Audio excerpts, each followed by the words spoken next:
विभाग 1 में हमने परी की जानकारी प्राप्त की थी। विभाग 1 में पिता द्वारा पुत्र को परी की कहानी बताई गई थी। उसमें उन्होंने परी कैसे बस्ती में आई और बस्ती वाले कैसे परी से खुश थे और परी बस्ती में बहुत खुश रहती थी, उसकी हमने जानकारी प्राप्त की। अब आगे के विभाग में हम देखेंगे कि बस्ती वाले आपस में झगड़े डंटों में इतने उलझे हुए थे कि शुरू में उन्हें उनकी अनुपस्थिति यानी कि परी की अनुपस्थिति का आभास ही नहीं हुआ यानी कि गैर हाजिरी का उन्हें आभास नहीं हुआ। मगर जब सुहागनों के गीत बेसुरे हो गए, सुहागन यानी कि जो सौभाग्यवती स्त्री रहते उसे हम कहते हैं सुहागने, और कुंवारिका ने पेड़ों की टहनियों से झूले उतार लिए और बच्चे खिलखिलाकर हंसना भूल गए। यानी कि परी नहीं थी तो बच्चे जो खिलखिला के हंसते थे वो खिलखिलाना बच्चे भूल गए। तब उन्हें एहसास हुआ कि उन्होंने अपनी कोई अनमोल वस्तु खो दी है। अनमोल वस्तु यानी कि परी जो बहुत ही अपने करीब रहती, उसे हम क्या कहते हैं, अनमोल वस्तु खो दी है। बस्ती वाले चिंतित हो गए, उसे कहाँ ढूंढे, कहाँ तलाश करे, इनकी कहाँ उनकी खोज करे, वे सोचने लग गए। पहले तो उन्होंने उसे अपने घरों के आंगनों में तलाश किया। सबसे पहले घर के आंगन में आसपास उन्होंने परी को बहुत तलाश किया, मगर परी उन्हें मिली नहीं। मैदानों में भटके, पेड़ों और गुफाओं में देखा, मगर वह कहीं नहीं थी। अब उनकी चिंता बढ़ने लगी कि परी कहाँ गई, मगर बजाय इसके कि वे मिल बैठकर या सर जोड़कर उसके बारे में सोचते हुए एक दूसरे पर आरोप लगाने लगे कि परी उनके कारण रूठ गई है। वे एक दूसरे को आरोप लगाते हैं कि रूठ गई यानी कि नाराज हो गई है। अब तो उनके दिलों में नफरत यानी कि घृणा और अधिक बढ़ गई। उन्होंने एक दूसरे के खेतों खलिहानों को नष्ट करना और पशुओं को चुराना भी शुरू कर दिया। यानी कि वह क्या करने लगे, एक दूसरे का नुकसान करने लगे। वहाँ पर खेत को नष्ट कर देते थे, पशुओं को चोरी कर देते थे। धोखा, फरेब, लूटमार, हत्या, विनाश रोज का नियम बन गया था। बस्ती वाले बहुत परेशान हो गए थे। जब पानी सर से ऊंचा हो गया और बचाव का कोई उपाय ना रहा, तब बस्ती वाले ने तय किया कि प्रतिदिन के उपद्रव से अच्छा है कि इस किस्से को हमेशा के लिए हम खत्म कर दें। अब उन्होंने क्या विचार किया, उन्होंने निर्णय के बाद 2 गुट में बढ़ गए। 2 गुट में कैसे बढ़ गए, एक गुट में सारे युवकों के हाथ में बल्लम यानी कि हथियार थे और तलवारें लिए मैदानों में एक दूसरे के सम्मुख आकर खड़े हो गए।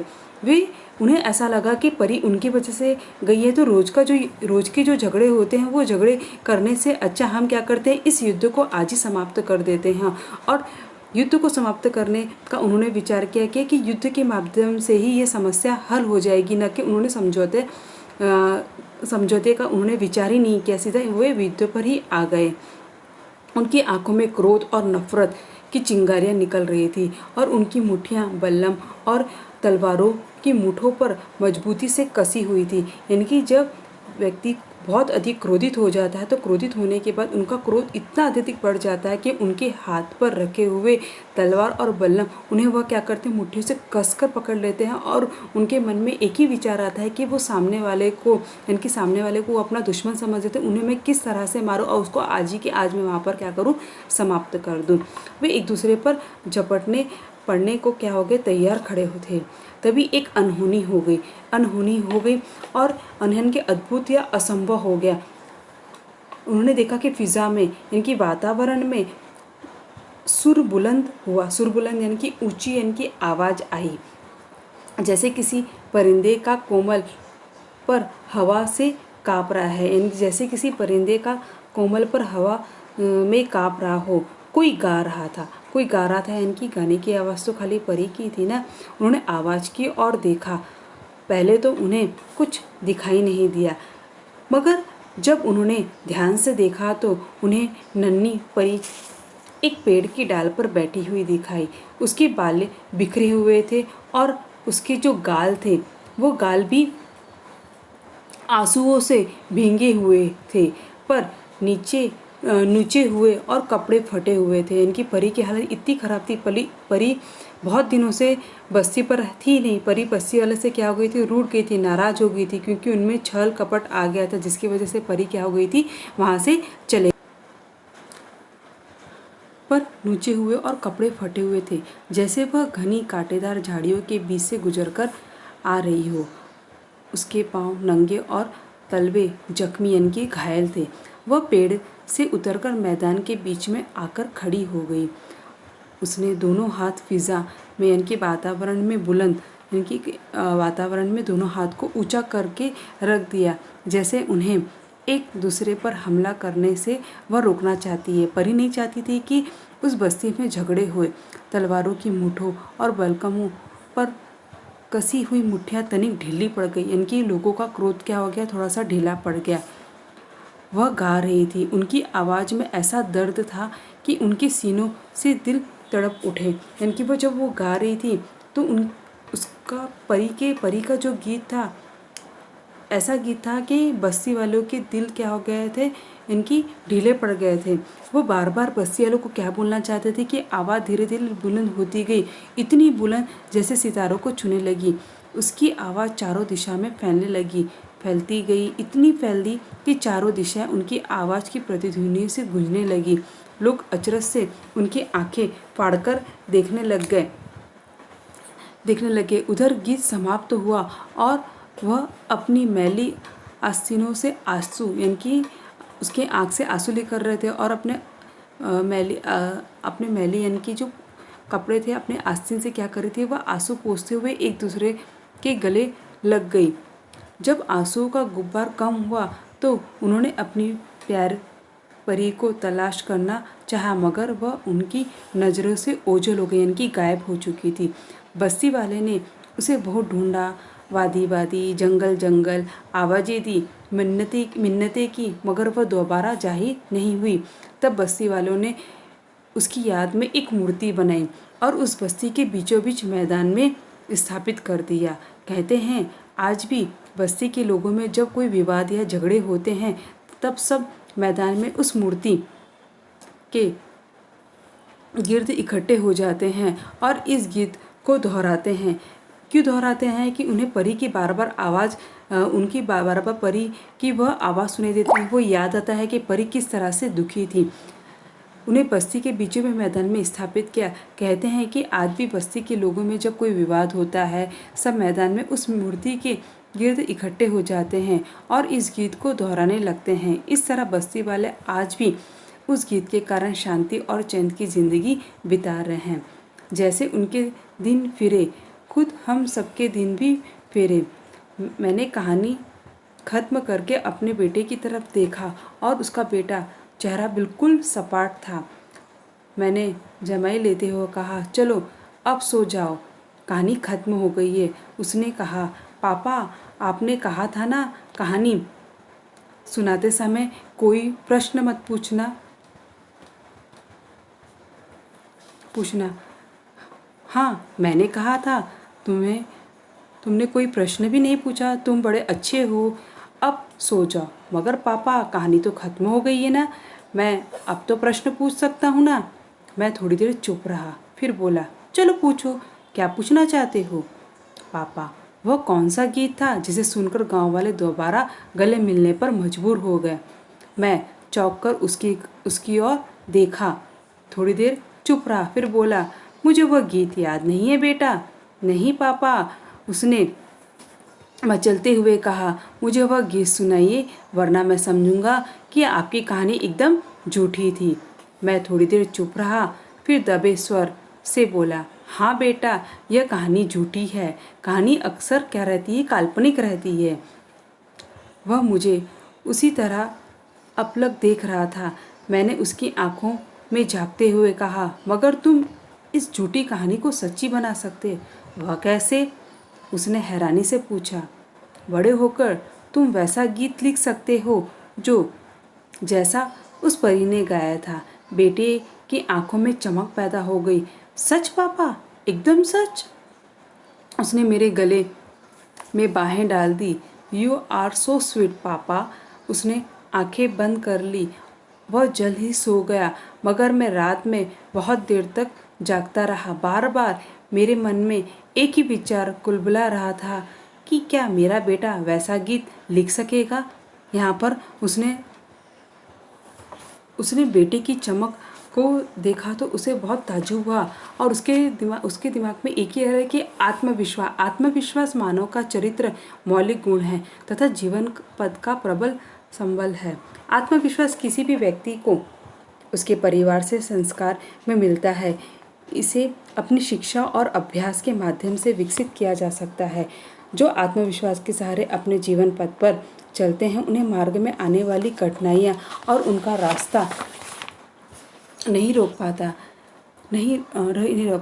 वह कभी भी कोई भी कठिन से कठिन मंजिल की ओर वह आगे बढ़ सकता है। यदि कभी ऐसे व्यक्ति को पराजय का सामना करना पड़ा तो वह और आत्मविश्वास से संकल्प से आगे बढ़कर अनंततः अपना लक्ष्य प्राप्त कर सकता है। वास्तव में आत्मविश्वास के अंकुर से प्रयत्न का पौधा उगता है और प्रयत्न के पौधे पर सफलता के फल लगते हैं। तो यहाँ पर उन्होंने अपने बेटे के बारे में सोचा कि मेरा बेटा भी आगे जाकर ऐसा गीत लिख सकता है। तो इस कहानी से हमें एक चीज़ की सीख मिलती है कि हमें भी इस पिता के पुत्र के जैसे यानी कि हमें भी देश का ऐसा पुत्र बनना है और हम अपने देश में ऐसे सुधार ला सकते हैं कि हम अपने देश में छल कपट जो अभी हो रहा है, अभी वाद विवाद बहुत प्रतिदिन हम देख रहे हैं बढ़ते जा रहा है। इस वाद विवाद को इनकी आगे वाली पीढ़ी को बार बार कवि एक ही संदेश देते हैं कि मुझे आगे वाली पीढ़ी से बहुत आशा है कि आगे वाली पीढ़ी इस देश के भविष्य को और अधिक सुधार सकती है। ये कहानी में हमें यही सीख मिल रही है। नीचे देखिए शब्द वाटिका में दिए हैं। शब्द वाटिका में कठिन शब्द के अर्थ जैसे कि परागंदा, ये मैंने आपको पहले बता दिया। परागंदा यानी कि अस्त व्यस्त मोरचल यानी कि मोर पंख का बना चवर। अनुरोध यानी कि विनंती करना। बोझल यानी कि भारी वजनदार। अभ्यस्त यानी जिसने अभ्यास किया हो यानी कि निपुण। अपलक यानी कि एकटक देखना। जब हम कोई ऐसी बात करते हैं जो हमें एकटक देखते हैं कि उन्हें ऐसा लगता है कि सही में इसमें सच्चाई, उसे हम क्या कहते हैं, एकटक। इस कहानी में बहुत से मुहावरे हैं जैसे कि दिल तड़पना यानी कि बेचैन होना। क्यों बेचैन यानी कि कहानी सुनने के लिए पुत्र बहुत बेचैन हो रहा था। आंखें फाड़कर देखना यानी कि आश्चर्य से देखना। पुत्र के द्वारा कई बातें सुनकर पिता आश्चर्यचकित से उन्हें देखने लगा।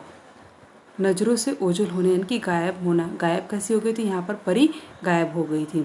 उसे गले लगाना, प्यार से मिलना यानी कि जब उनका क्रोध कम हुआ बस्ती वाले का तो वे एक दूसरे से क्या करने लगे, गले लगाने लगे। यहाँ पर मुहावरे में अर्थ दिया गया है, आपको वाक्य बनाना है और आपकी नोटबुक। अब हम स्वाध्याय की ओर ध्यान देखते हैं। जैसे कि यहाँ पर लेखनी दिया है। लेखनी में क्या दिया है कि दैनिक जीवन से अलग किसी घटना स्थिति पर संवाद या भाषण लिखो। दैनिक जीवन में देखते हैं कि हमारे पास ऐसी बहुत सी अलग अलग कहानियाँ आती है, पेपरों में आता है, हमारे घर के आसपास परिसर में हम देखते हैं कि इस तरह की घटना होती रहती है। तो आपके दैनिक जीवन में ऐसी कौन सी अलग अलग घटना हुई है, उसकी स्थिति की जानकारी आपको भाषण या संवाद के रूप में अपने मित्रों को बताना है और अपनी नोटबुक में लिखना है। उसके बाद संभाषणीय, परिवहन के नियमों का पालन करने से होने वाले लाभ बताओ। जब हम परिवहन के नियमों का पालन करेंगे तो उससे कौन कौन से लाभ होंगे, जैसे कि दुर्घटना नहीं होगी, सारी अर्थव्यवस्था सुरक्षित रहेगी, किसी भी तरह का नुकसान नहीं होगा। तो ऐसे आपको नियम लिखना और उसकी जानकारी आपको बताना है। उसके आगे हम देखेंगे पठनीय में अंतर्जाल पर बाबा आमटे जी की समाज उपयोगी प्रकल्पों की जानकारी प्राप्त करें। आप इंटरनेट के माध्यम से बाबा आमटे की जानकारी प्राप्त कर सकते हैं और उन्होंने समाज के लिए कौन कौन से अच्छे कार्य किए उसकी हम जानकारी लिख सकते हैं या एक दूसरे को मित्र को हम बता सकते हैं। आगे यहाँ पर श्रवणी में दिया है कर भला तो हो भला। इस कथन से संबंधित कहानी सुनो और कक्षा में सुना। यहाँ पर कल कर भला सो हो भला यानी कि जब हम दूसरों का भला सोचेंगे तो ही हमारा भला होगा ना। तो यहाँ पर लेखक हमें बार बार एक ही शब्द कहते हैं कि हमेशा हमें दूसरों का अच्छा सोचना चाहिए। अगर हम दूसरों का अच्छा सोचेंगे तो हमारे साथ भी हमेशा अच्छा होगा। यहाँ पर आप अपने बारे में लिख सकते हो कि आपने लोगों के साथ कैसे भला किया और आपके साथ कैसे अच्छा हुआ, यहाँ पर आपको लिखना है। उसके बाद स्वाध्याय में सूचना के अनुसार कृतियाँ करो। सूचना के अनुसार बस्ती की विशेषता। अब बस्ती की क्या विशेषता है, ये संजाल दिए, इन संजालों को हमें पूर्ण करना है। सबसे पहले हम क्या लिखेंगे, यानी कि बस्ती बहुत पुरानी थी। बस्ती में ऊंचे ऊंचे मकान थे, फिर क्यारियों में रंग बिरंगी खुशबूदार फूल थे, और आंगनों में फूलों की क्यारी लगी थी। ऐसे 4 भागों में हमें परिच्छेद पढ़कर ई बस्ती की विशेषता लिखना है। परिच्छेद में इसकी विशेषता दी गई है। उसके बाद यह है पाठ में प्रयुक्त 2 हथियार। अब पाठ में प्रयुक्त 2 हथियार कौन कौन सा बताया गया है। पाठ में 2 प्रयुक्त हथियार, एक में लिखेंगे तलवार और एक में क्या लिखेंगे, बल्लम। उसके बस्ती वाले की अपेक्षा के बाद परी के मन में भाव, परी क्या होगा, यहाँ पर लिखेंगे परी उदास रहने लगी और उसके बाद उसने बस्ती में आना जाना क्या कर दिया, बंद कर दिया। तो यहाँ पर हमने ये लिखे संजाल पूर्ण करो में एक, उत्तर लिखो में पाठ में प्रयुक्त 2 हथियार, बस्ती वाले की अपेक्षा के बाद परी के मन में भाव, ये हमें यहाँ पर तो यहाँ तक के हम। इसके बाद 3 प्रभा तालिका पूर्ण करो। प्रभा तालिका पूर्ण करो में परी ऐसी थी। परी कैसी थी, परी नन्ही, मुन्नी, मोहिनी, मूरत, मासूम सूरत वाली थी। पहले लिखेंगे। फिर दूसरे परी की आंखें बड़ी बड़ी थी। दूसरे में लिखेंगे उसके बाल सुनहरे थे, उसके गाल सुर्ख यानी कि लाल थे। तो यहाँ पर परी ऐसी थी, इसकी यहाँ पर हम विशेषता लिखेंगे। उसके बाद 4 में क्या लिखा है, कारण बताओ। बस्ती के आसपास की जमीन उपजाऊ थी। अब यहाँ पर कारण हमें परिचित पढ़ना है और उसकी जानकारी प्राप्त करना है। नन्ही परी दुखी हो गई। नन्ही परी दुखी क्यों हो गई थी, क्योंकि वो बस्ती वाले के स्वभाव की वजह से दुखी हो गई थी। उसका कारण हमें यहाँ पर ढूंढ के लिखना है। बस्ती वाले चिंतित हो गए। अब बस्ती वाले क्यों चिंतित हुए, क्योंकि उन लोगों को उनकी अनमोल वस्तु खो गई थी, इसलिए क्या हो गए थे, बस्ती वाले चिंतित हो गए थे। आखिरी में लेखक ने चौंक कर अपने बेटे की ओर देखा। क्यों देखा, कि उसका बेटा बोला कि बड़ा होकर भी वह गीत लिखेगा। तो यहाँ पर उसकी जानकारी हमें लिखना है। उसके बाद उचित जोड़ियाँ बना। अभी उचित जोड़ियाँ हमें बनाना है। पहला क्या दिया गया है, शक्तिवान। उचित जोड़ियाँ मिला है। उचित जोड़ियाँ में अ और आ। शक्तिवान, शक्तिवान कौन थे, कुश्तियाँ। सावन में क्या आएगा, यहाँ पर सावन में आएगा झूले। मौसम क्या था, बहुरूपिया। और दावत कौन थी, सिलसिला। ऐसे हमें जोड़ियाँ यहाँ पर तैयार करना है। उसके बाद कहानी में उल्लेखित परी का वर्णन। अब कहानी में उल्लेखित परी का क्या वर्णन है, इसके बारे में आप लिख सकते हैं। जैसे कि बस्ती के पास एक परी रहती थी। वो बहुत सुंदर थी। उसकी आंखें बड़ी बड़ी तथा गाल सुर्खे थे, यानी कि लाल थे। वो बच्चों को गुदगुदाकर हंसा देती थी। परी उस गांव पर मेहरबान थी। गांव के लोग बड़े खुश थे। परी गांव की लड़कियों के साथ झूले में झूलती थी, लड़कों के साथ नदी नालों में वह तैरती थी। समय बदला, गांव के लोग आपस में ही लड़ने लगे। परी बहुत दुखी हो गई। एक दिन गांव के लोग मरने मारने के लिए उतारू हो गए। परी से न रहा गया और मैदान के बीचों बीच आकर वह खड़ी हो गई। वह गाने लगी।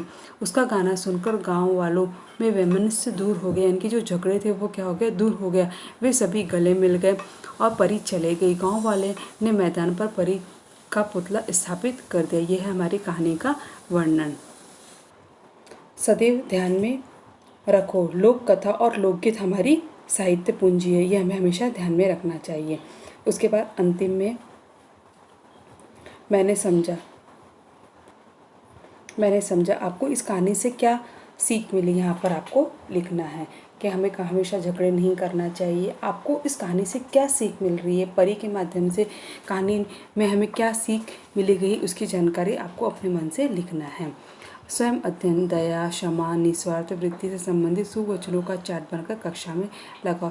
यानी कि ऐसे चार्ट बनाओ जिससे हम लोगों में अच्छी भावना का हम विकास कर सकते हैं। अच्छे विचारों को हम प्रकट कर सकते हैं। वैसे आपको चार्ट बनाना है और आपको अपनी कक्षा में लगाना है। आपको ये चार्ट तैयार करके रखना है। ये आपका असाइनमेंट है। ये असाइनमेंट आपको करके रखना है। यहाँ पर हमारी कहानी 3 खत्म होती है। अब इसके आगे का मैं आपको अगले सत्र में, जब हमारा तीसरा विभाग होगा उसमें मैं आपकी जानकारी दूंगी।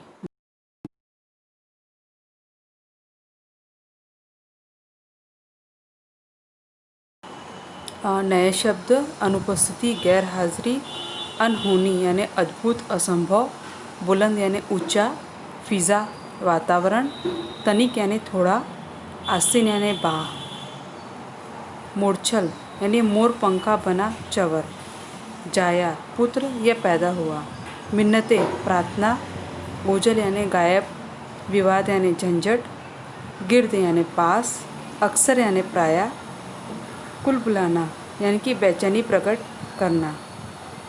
अपलक, बिना पलक झपकाए। मचलना, जीत करना। उसके बाद है सपाट यानी कि भावहीन। विरुद्धार्थी शब्द पाठ में ये हमारी कहानी में ही विरुद्धार्थी शब्द हैं, जैसे कि सुहागिन, सुहागिन का विधवा। बेसुरा का सुरीला।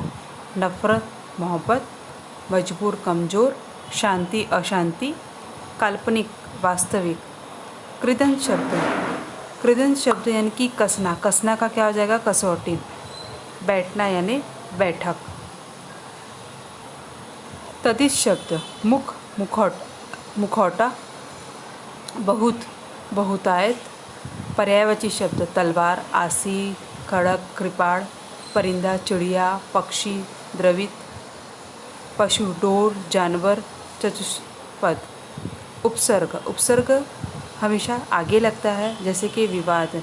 वी प्लस वाद, इनकी वी क्या होगा? हमारा उपसर्ग होगा। अपलक, अ प्लस पलक यानी कि अ हमारा उपसर्ग होगा। उसके बाद नीचे प्रत्यय दिया है हैरानी। हैरान प्लस ई क्या होगा? पीछे लगने वाला शब्द क्या रहता है? प्रत्यय रहता है। ई हमारा क्या रहेगा? प्रत्यय रहेगा। उसके बाद दूसरा दिया है काल्पनिक।